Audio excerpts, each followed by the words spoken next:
In this video, we're going to use and interpret maps, scale factors, and scale drawings. If you're revising, you can pause the video and have a go at question 1, question 2, and question 3.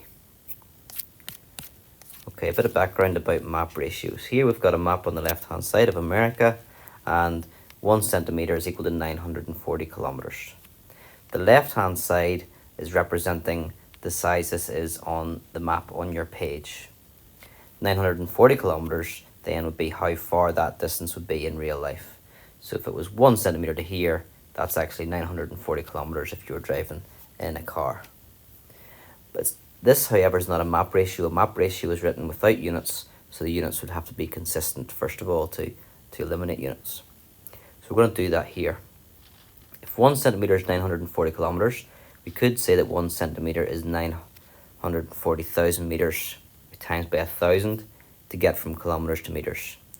And then we can change the metres into centimetres by times them by 100. So 1 centimetre will be equal to 94 million centimetres. That is 1 centimetre on your page, on the map, would actually be, in reality, 94 million centimetres in real life. And because the units are the same, we can drop them. Because if the units are the same, we could say, well, 1 metre would be 94 million metres, or 1 kilometre would be 94 million kilometres. The units could change, doesn't really matter, but the units, once it's consistent, as long as they're the same on both sides.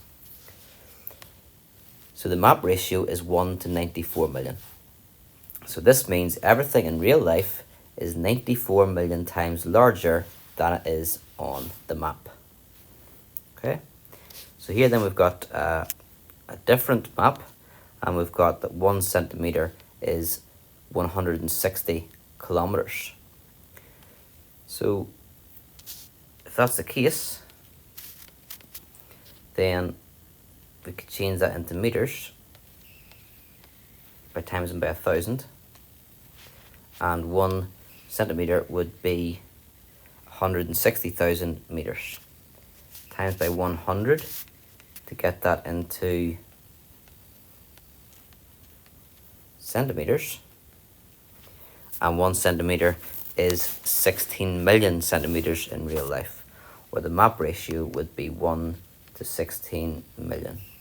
When you've got so many zeros, it makes sense to leave a little space every 3, or if that isn't obvious, as long as you're not making a decimal point, if you want to do a comma, that's also okay.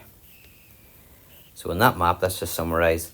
If I drew 1 centimetres here, actually in real life that would be 16 million centimetres, which is 160 kilometres. And then we've zoomed in even more. So the scale now is that 1 centimetre only represents 13 kilometres. So same process, we can times by 1,000 to get that into metres. And then we can times that by 100 to get that into centimetres. And I can see there with little commas in, that means that 1 centimetre is 1.3 million centimetres, or 1,300,000 centimetres. So we can drop the units because they're now consistent. And we can then say that the map ratio is 1 to 1,300,000. So everything in real life is 1,300,000 times bigger than it is on the map. To write a scale as a map ratio, you make the units the same, which is what I was doing in the first 2 steps, and then we leave units off the 2 numbers, so they're not there anymore, and we simplify as far as possible. Not appropriate here because we've got 1 on the left hand side, but if it can be simplified, then simplify it. So number 1, on a scale drawing, 4 centimetres represents 10.8 kilometres. So this is your map or your drawing, and this is real life on the right hand side. So it asks you to write this in ratio form. So we've got it as a scale, but what we want to do is change it all into centimetres. times by 1,000, that's times by 10, 100, 1,000. So 4 centimeters is 10,800 meters. Times that by 100.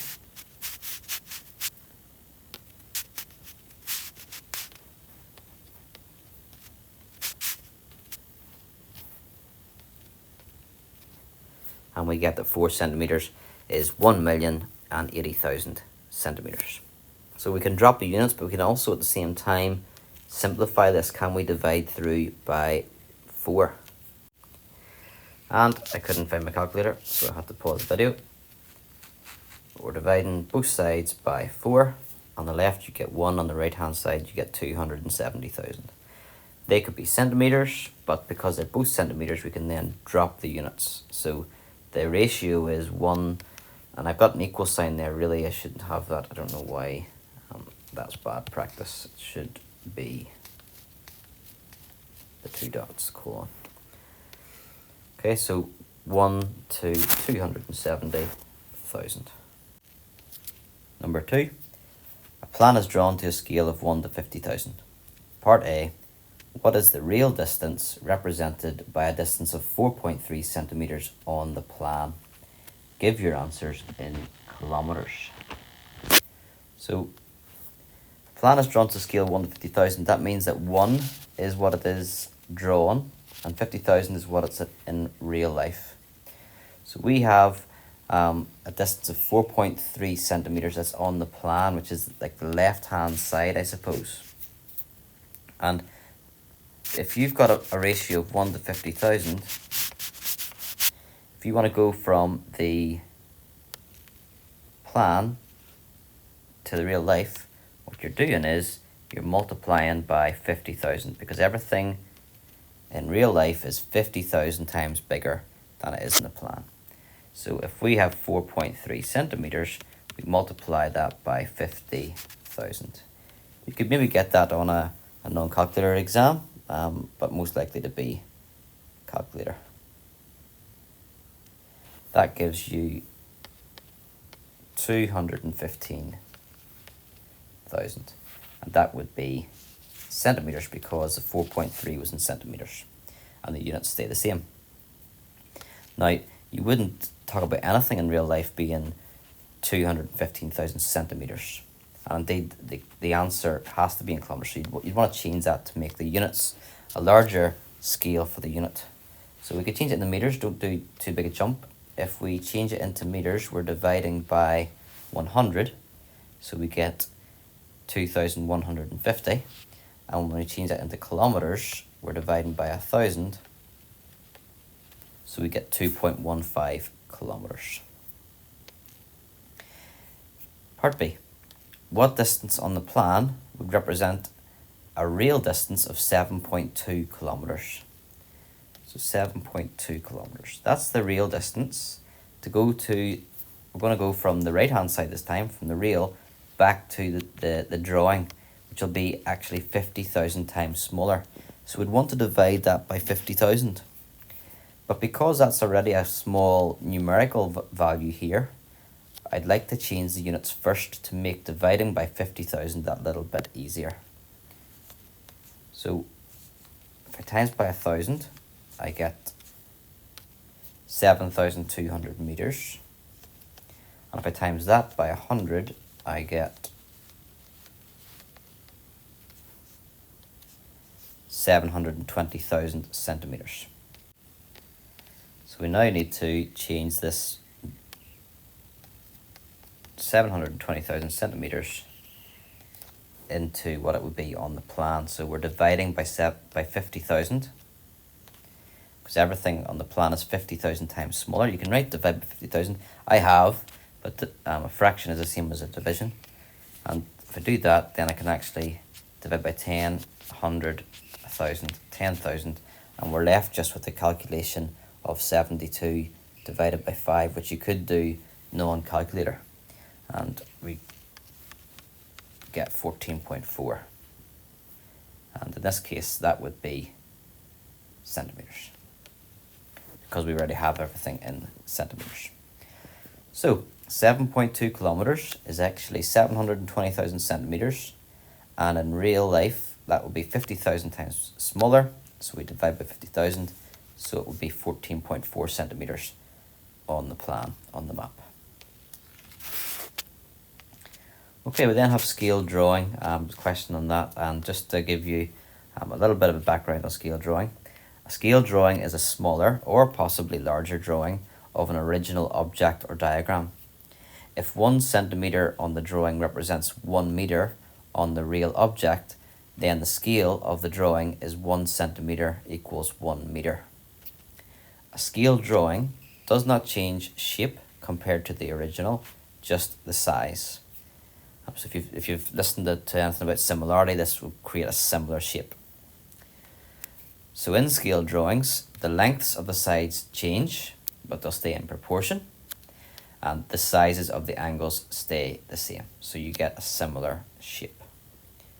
Let's have a look at example 3. There'll be a video coming up now. Example 3. The diagram shows the plan of a park over here. In part A, we have to make a scale drawing of this plan using a scale of 1 centimeter to 8 meters. So let's say this side here was 8 meters. I would only want to be drawing 1 centimeter for that. So any measurement here, I'd have to divide the number by 8 to get what that would be in centimeters. So if we have 43.2 for the height on the right hand side, if we divide that by 8, we get 5.4. And then the base, 31.2, divide that by 8, and we get 3.9. So I need those measurements before I can start drawing out, because the first thing you want to draw is a line. So I want to draw this bottom 8, AB, which will be 3.9. It's going to go near the bottom of the page so I don't run up. If I start here, then my diagram's going to go in here. So start quite low, and I'm going to mark it from 0 to 3.9.